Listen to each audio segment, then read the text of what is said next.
Todo empezó cuando yo era más joven. Una noche me encontraba yo dormida y me desperté en la madrugada y sentía mucho dolor en la boca, en los dientes. Y pues mi mamá se alarmó mucho y me tocó recurrir al doctor y me dijeron que tenía bruxismo. El bruxismo es apretar o rechinar involuntariamente los dientes en cualquier momento del día, puede ser en la noche, y eso pues le puede afectar a uno en la mandíbula, en dolores de cabeza.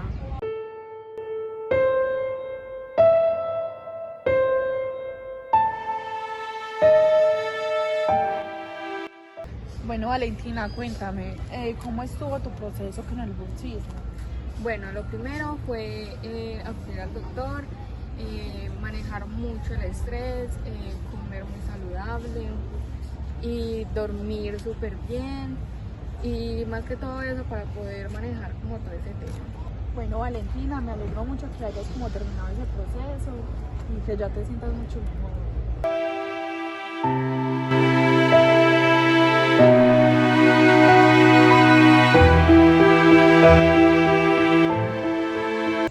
Mis síntomas empezaron con mucho dolor de cabeza, dolor en la mandíbula, también me dio mucha sensibilidad dental, los dientes se me agrietaron.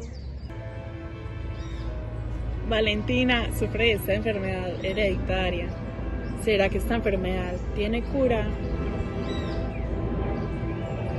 Muchas personas piensan que esta enfermedad no tiene cura, pero miren, Valentina de 19 años de edad alcanzó a superar esta enfermedad.